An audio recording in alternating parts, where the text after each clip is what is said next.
Study point के YouTube channel पर आपका पुनः स्वागत है। हमने कल रक्त वाहिनियों के बारे में और रक्त थक्का निर्माण की क्रियाविधि के बारे में पढ़ा था। आज हम पढ़ेंगे हृदय के बारे में, हृदय की बाह्य संरचना और हृदय की आंतरिक संरचना के बारे में पढ़ेंगे और हृदय की क्रियाविधि के बारे में पढ़ेंगे। हालांकि आज टाइम कम है, लेकिन फटाफट अपन है वो तुरंत गति के साथ में है वो स्टार्ट करते हैं। सबसे पहले हृदय,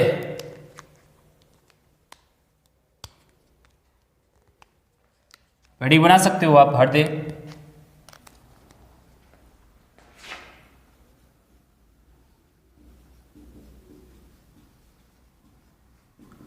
हार्ट के बारे में अपन पढ़ेंगे। ये हृदय होता है, हृदय मनुष्य के अंदर एक पेशीय अंग है। कैसा है? पेशियों से निर्मित अंग है, पेशीय अंग है। कैसा है?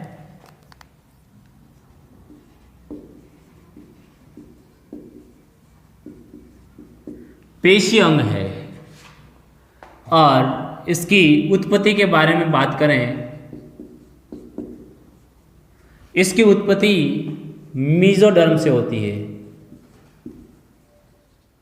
मध्य स्तर से होती है। ये मेसोडर्म क्या होता है, ये बात करें तो भ्रूणीय परिवर्धन के समय जब विदलन होता है तो विदलन के फलस्वरूप 3 प्रकार के स्तर बनते हैं। सबसे बाहर की ओर एक्टोडर्म, फिर मेसोडर्म और उसके अंदर है एंडोडर्म। 3 प्रकार के स्तर बनते हैं, भ्रूणीय स्तर। और यही भ्रूणीय स्तर आगे जब भ्रूण का विकास होता है तब अलग अलग अंगों का निर्माण करते हैं। इसी प्रकार हृदय भ्रूणीय विकास के समय मेसोडर्म बनती है, उस मेसोडर्म से वो बनता है। ठीक है, उत्पत्ति। अब इसकी बाह्य संरचना के बारे में बात करें, स्थिति के बारे में पहले बात कर लेते हैं। स्थिति कि हृदय स्थित कहाँ होता है। स्थिति, हृदय वक्ष गुहा के अंदर, ये फेफड़ों वाली जगह है, ये वक्ष गुहा कहलाती है, ऊपर वाला भाग, और ये नीचे वाला भाग, डायफ्राम के नीचे वाला भाग उदर गुहा कहलाती है। तो वक्ष गुहा के अंदर, वक्ष गुहा में दोनों फेफड़ों के बीच ऊपर वाली एक अस्थि पाई जाती है, उरोस्थि, जिसको बोलते हैं स्टर्नम बोलते हैं। स्टर्नम के नीचे होता है वक्ष गुहा में। दोनों फेफड़ों के मध्य स्टर्नम यानी कि उरोस्थि,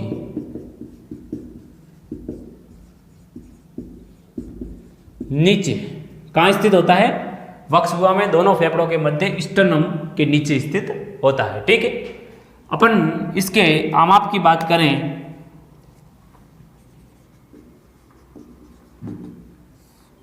आमाप की बात करें तो सबसे पहले इसका आमाप बंद मुट्ठी के आकार का होता है। कैसा होता है? बंद मुट्ठी के आकार का, बंद मुट्ठी के आकार का।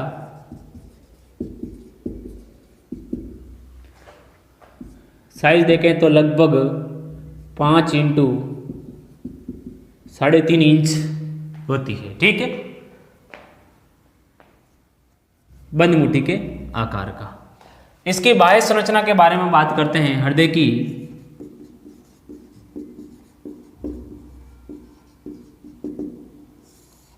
बाह्य संरचना। तो बाह्य संरचना के अंदर हृदय के ऊपर एक सुरक्षात्मक आवरण पाया जाता है और उस सुरक्षात्मक आवरण को कहा जाता है पेरिकार्डियम, बाह्य हृदय स्तर। हृदय के चारों ओर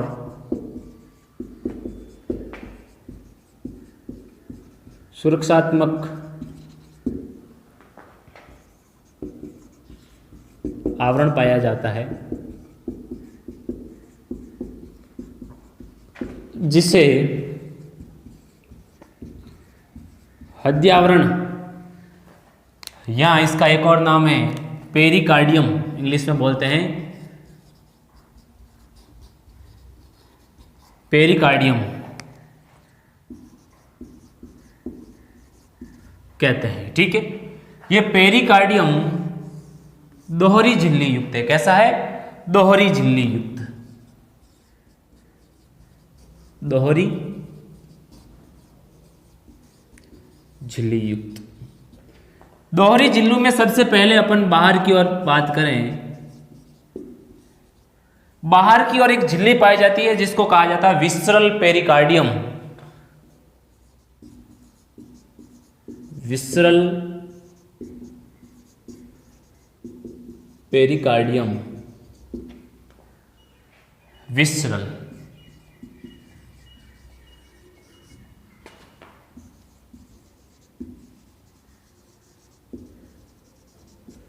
और इसके आंतरिक यानी कि इसके नीचे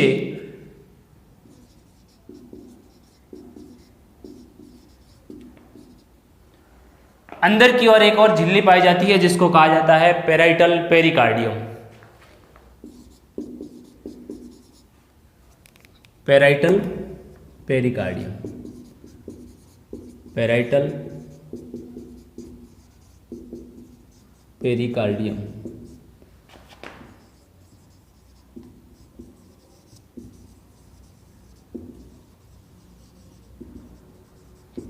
तो दोहरी झिल्ली युक्त एक सुरक्षात्मक आवरण पाया जाता है जिसको पेरिकार्डियम कहा जाता है या हृदयावरण कहा जाता है। ठीक है, और ये दो झिल्लियां, एक तो विसरल पेरिकार्डियम और एक पेराइटल पेरिकार्डियम, इन दोनों झिल्लियों के मध्य एक स्पेस पाया जाता है जिसको पेरिकार्डियल स्पेस कहा जाता है। Pericardial space.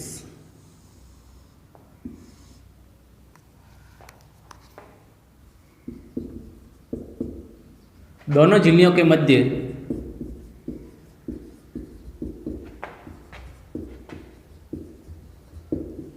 उपस्थित अवकाश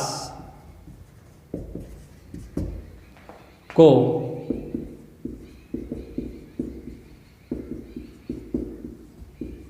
पेरिकार्डियल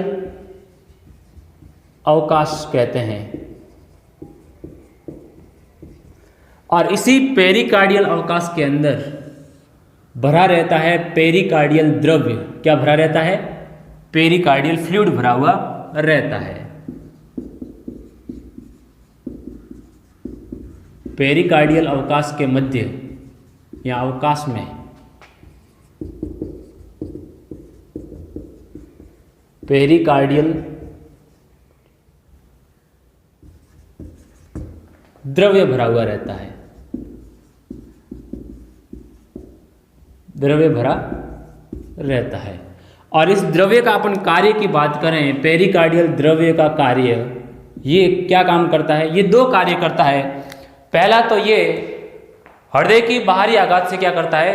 सुरक्षा प्रदान करता है।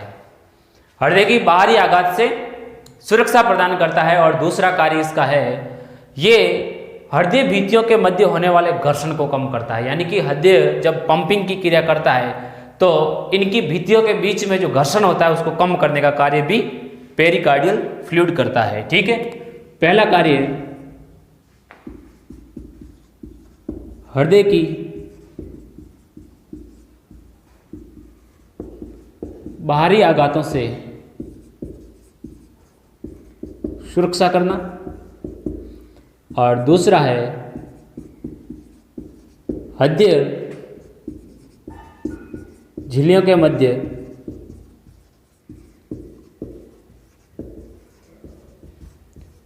घर्षण को कम करना। तो कितना कार्य है? दो कार्य है। एक तो हृदय की बाहरी आघातों से सुरक्षा करता है और दूसरा हृदय की झिल्लियों के मध्य जो घर्षण होता है उसको कम करने का कार्य करता है। ये हृदय की है बाहरी संरचना। अब अपन हृदय की आंतरिक संरचना के बारे में पढ़ते हैं। एक बार इसको आप कॉपी कर लीजिए, फिर हृदय की आंतरिक संरचना के बारे में पढ़ेंगे।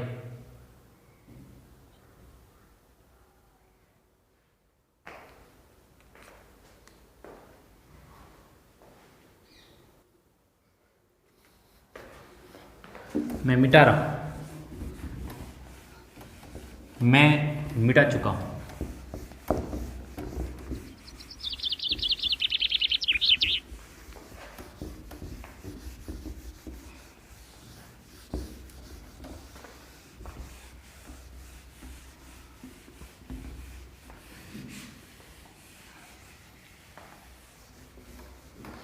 हृदय की आंतरिक संरचना पढ़ते हैं। हृदय की आंतरिक संरचना।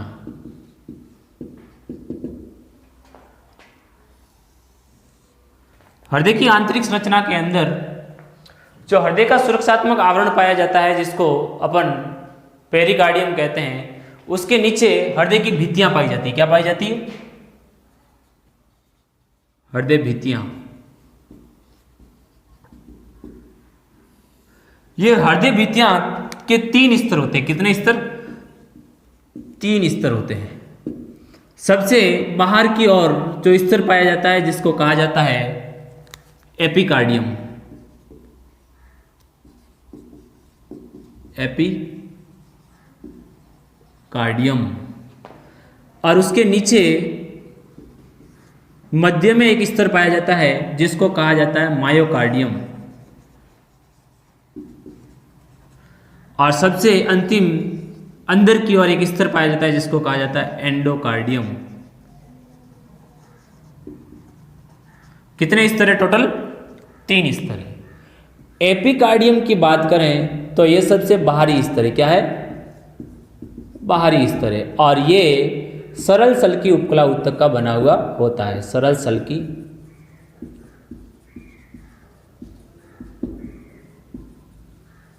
उपकला ऊतक से निर्मित होता है। ठीक है। मायोकार्डियम की बात करें तो ये मायोकार्डियम मध्य स्तर होता है। क्या होता है? मध्य स्तर। और ये हृदय पेशियों से निर्मित होता है। हृदय के अंदर हृदय की खुद की पेशियां पाई जाती है, जिसको हृदय पेशियां कहा जाता है। और हृदय पेशियों से निर्मित होता है। और ये हृदय पेशियां क्या होती है? रेखित होती है। अनिश्चित। कैसी होती है? अनैच्छिक। ठीक है। और सबसे अंदर की तरफ एक स्तर पाया जाता है, भित्ति पाई जाती है, जिसको कहा जाता है एंडोकार्डियम। ये अंत स्तर है। क्या है? अंत स्तर है। और ये भी सरल सल्की उपकला ऊतक का बना हुआ होता है। सरल सल्की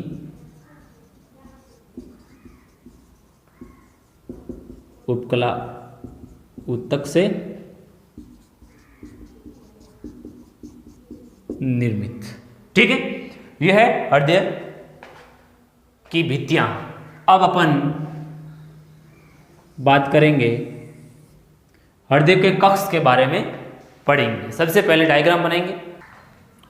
ये होता है हृदय, इस प्रकार का बंद मुट्ठी के आकार का, थोड़ा झुका हुआ होता है। ठीक है। बाईं ओर झुका हुआ होता है। सबसे पहले अपन पढ़ते हैं हृदय के कक्ष के बारे में।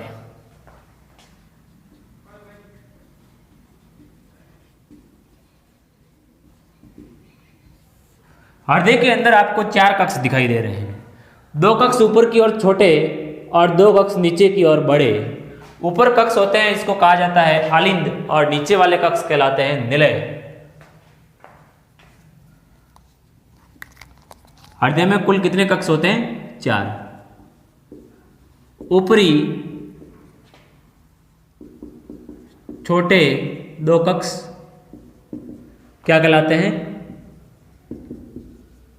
आलिंद। और निचले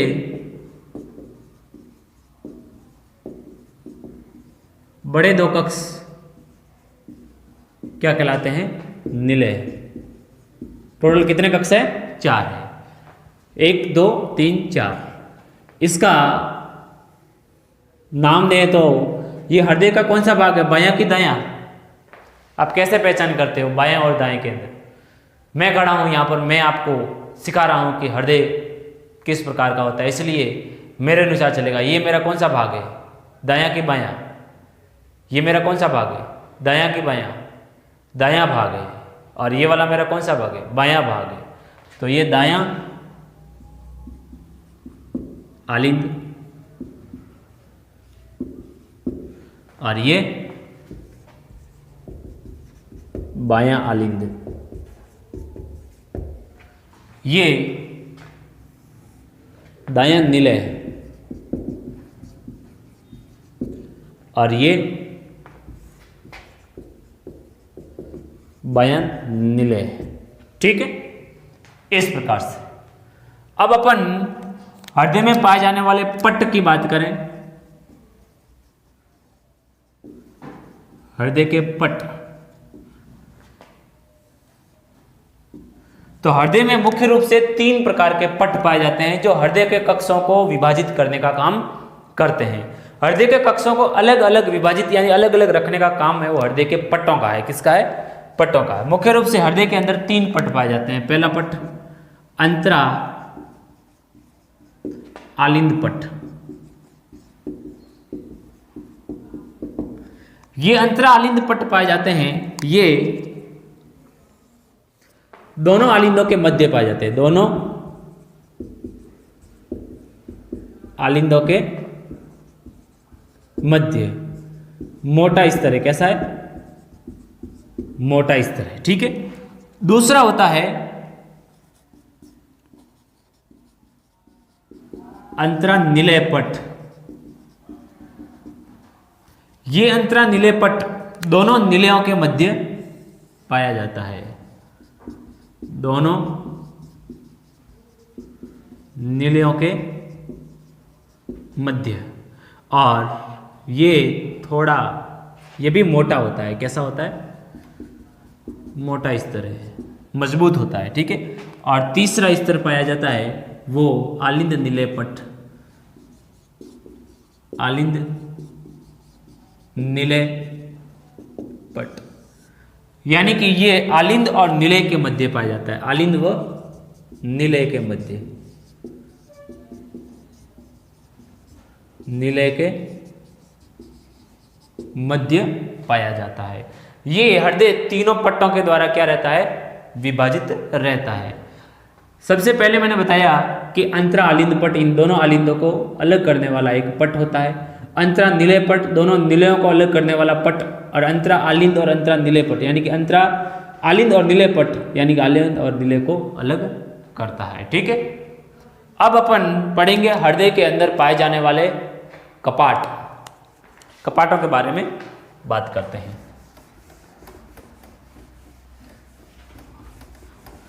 अब साथ साथ में कॉपी करते रहिए, यहां पर स्क्रीनशॉट लेते रहिए।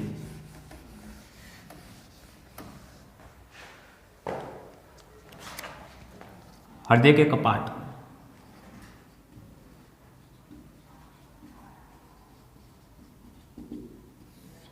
देखो, हृदय में मुख्य रूप से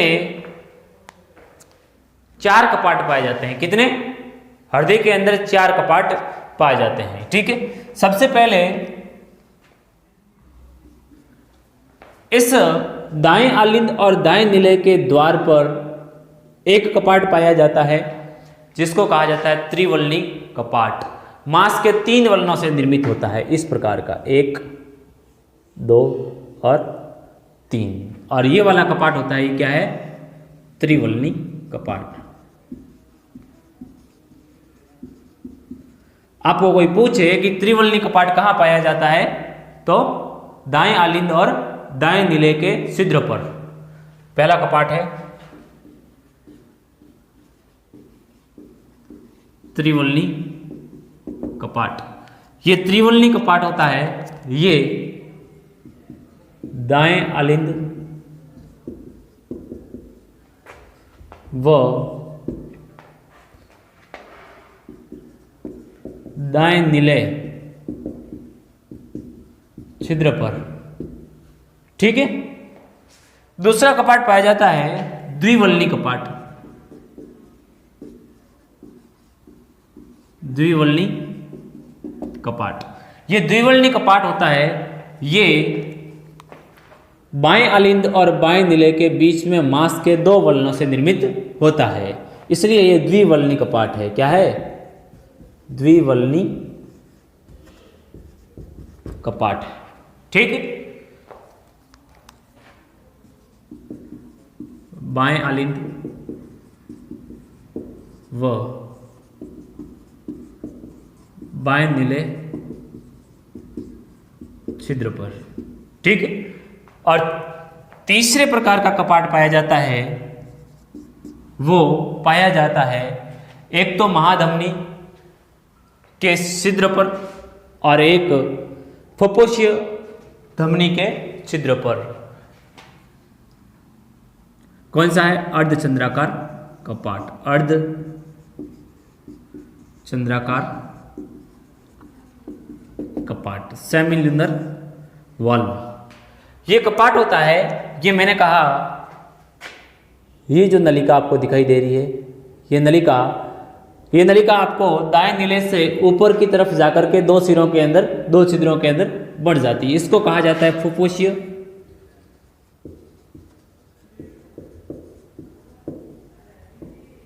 धमनी। एकमात्र शरीर की ऐसी धमनी जो अशुद्ध रक्त को फेफड़ों तक लेकर के जाती है, ये दाईं है और ये बाईं फुफ्फुसीय है। कैसी है? बाईं, दाईं फुफ्फुसीय, सॉरी, ये दाईं और ये बाईं फुफ्फुसीय धमनी है। ठीक है, एकमात्र ऐसी धमनी जो अशुद्ध रक्त को फेफड़ों तक लेकर के जाने का काम करती है। ठीक है, तो उसके सिरे पर पाया जाता है और एक यहां पर ये वाला भाग आपको दिखाई दे रहा है जो बाएं नीले से निकलता है ऊपर की ओर, इसको कहा जाता है महाधमनी। क्या कहते हैं? महाधमनी। ऊपर जाकर के ये अलग अलग सिरे अलग अलग ऊतकों के अंदर खुलते हैं। ये महाधमनी होती है, शुद्ध रक्त को शरीर के विभिन्न भागों के अंदर रक्त को सप्लाई करने का काम करते हैं। ये जो आपको कपाट दिखाई दे रहे हैं, ये कपाट कौन से कपाट है? अर्धचंद्राकार कपाट।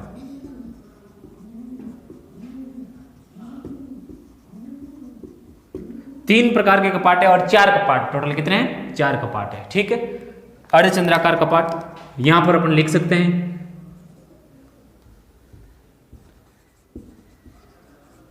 फुफ्फुसीय धमनी व महाधमनी चाप के आधार पर। तो मुख्य रूप से कितने कपाट है? तीन कपाट है, चार कपाट, तीन प्रकार के, चार कपाट। ये दोनों का नाम है अर्धचंद्राकार। ठीक है, आपको कोई पूछे कि अर्धचंद्राकार कपाट कहाँ पाया जाता है, आपको सीधा सा जवाब देना है कि फुफ्फुसीय धमनी और महाधमनी के आधार भाग पर हृदय के अंदर पाए जाते हैं। ठीक है, अब अपन इसके बाद और बात करें अंदर की तरफ हृदय की बात करें तो ये जो आलिंद वाले भाग है ऊपर, इस आलिंद के अंदर मुख्य रूप से चार प्रकार की नलिकाएं इसके अंदर खुलती है। एक, दो, तीन प्रकार की, सॉरी चार नहीं, तीन प्रकार की नलिकाएं खुलती है। एक तो आपको जो महाधमनी, जो महाशिरा, ये महाशिरा होती है जो अशुद्ध रक्त को हृदय में लेकर के आने का काम करती है। ठीक है, ये महाशिरा किसमें खुलती है? इस दाएं आलिंद के अंदर खुलती है। एक तो महाशिरा वाला भाग है, एक हृदय के ऊपर की ओर से, यानी कि हृदय से ऊपर वाले भाग से जो रक्त लेकर के आती है, उस सिरा का है वो एक सिरा इसमें खुलता है, और एक हृदय की आंतरिक दीवारों के अंदर से एक रक्त लेकर के आती है, उसका एक सिरा इसमें खुलता है। तो टोटल इस दाएं आलिंद के अंदर तीन नलिकाएं खुलती है और बाएं आलिंद के अंदर मुख्य रूप से चार नलिकाएं खुलती है। चार कौन कौन सी? हमने कहा कि अशुद्ध रक्त को फुफ्फुसीय धमनी के द्वारा फेफड़ों में लेकर के जाया जाता है। दाएं फेफड़े में और बाएं फेफड़े में अलग अलग नलिका प्रवेश करती है। वहां से शुद्ध रक्त को वापस लेकर के आने का काम कौन करती है? फुफ्फुसीय शिरा करती है। अपवाद मैंने बताया था। तो ये फुफ्फुसीय शिरा वापस आकर के किसमें खुलती है? इस बाएं आलिंद के अंदर खुलती है। दो वाले इस भाग, यानी कि दो नलिकाएं, दो सिरे खुलते हैं, दो सिरे वापस लेकर के आते हैं शुद्ध रक्त को। तो दो नलिकाएं ये खुल रही है और दो नलिकाएं इसमें आकर के ये खुल रही है। ठीक है, तो ये भाग आपको जो दिखाई दे रहा है, ये दाईं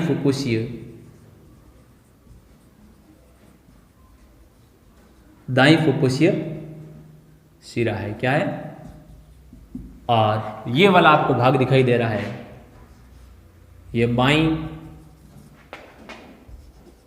फुफ्फुसीय शिरा है। ठीक है, इतना ध्यान रखोगे आप। अब एक चीज और मेरे को आपको बतानी है कि ये जो कपाट पाए जाते हैं, ये जब हृदय संकुचन होता है तब ये वापस पलटने की संभावना रहती है, यानी कि आलिंदों की तरफ पलटने की संभावना रहती है। तो उसको आलिंदों की तरफ पलटने से बचाने के लिए एक विशेष प्रकार के तंतु पाए जाते हैं। क्या पाए जाते हैं? तंतु पाए जाते हैं, जिसको कहा जाता है कॉर्डी टेंडिनी। क्या कहते हैं? कॉर्डी टेंडिनी कहा जाता है। ये तंतु होते हैं, ये निलय की दीवारों के अंदर एक विशेष प्रकार की पेशी पाई जाती है, उस पेशी से जुड़े हुए होते हैं। इस पेशी को कहा जाता है पेपिलरी मसल्स, पेपिलरी पेशी, पेपिलरी पेशी। ठीक है, और ये जो संरचनाएं आपको दिखाई दे रही है, कपाटों को वापस आलिंदों की तरफ मोड़ने से रोकती है, इसको कहा जाता है कॉर्डी टेंडिनी। क्या कहते हैं? कॉर्डी टेंडिनी। दोनों में पाई जाती है सर, एक में नहीं पाई जाती क्या? दोनों में है वो पाई जाती है, कॉर्डी टेंडिनी पाई जाती है। ये कपाटों को खींच के रखने का कार्य करती है। ठीक है, ये होती है हृदय की संरचना। इसके बाद अपन कल पढ़ेंगे हृदय की क्रियाविधि के बारे में पढ़ेंगे, और हृदय की क्रियाविधि में किस प्रकार से वो पंपिंग की क्रिया होती है उसके बारे में भी बात करेंगे। एक विनती आपसे ये कि क्लास पढ़ने के बाद में आप है वो क्वेश्चंस प्रैक्टिस करते रहिए। क्वेश्चंस प्रैक्टिस करने के लिए मैंने आपको बताया कि ए स्टडी पॉइंट का एक चैनल बना हुआ है टेलीग्राम पर, उसके ऊपर आप जाकर के चैनल को सर्च कीजिए, वहाँ पर आपको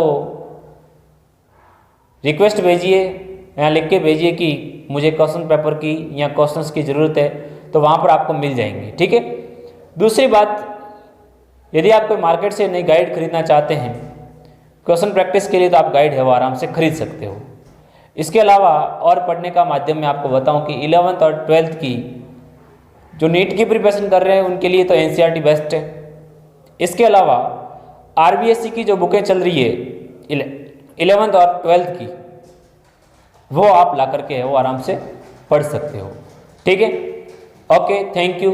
इस हृदय के बारे में कल और अपन बात करेंगे, इसकी कार्यप्रणाली के बारे में अपन बात करेंगे। ओके, थैंक यू, बहुत बहुत आभार। इस चैनल को अभी तक आपने सब्सक्राइब नहीं किया तो सब्सक्राइब कीजिए, आप है वो बेल आइकन दबा दीजिए ताकि आपको है वो जितने भी यूट्यूब पर है वो वीडियो अपलोड किया जाए उसकी आपको है वो सूचना मिलती रहे। और अपने दोस्तों के साथ में शेयर कीजिए। ये अपना आपका यूट्यूब चैनल है, ये किसी का पर्सनल नहीं है, इसलिए अपने दोस्तों के साथ शेयर कीजिए और सभी जगह पहुंचाइए। बहुत बहुत आभार, बहुत बहुत शुक्रिया, थैंक यू।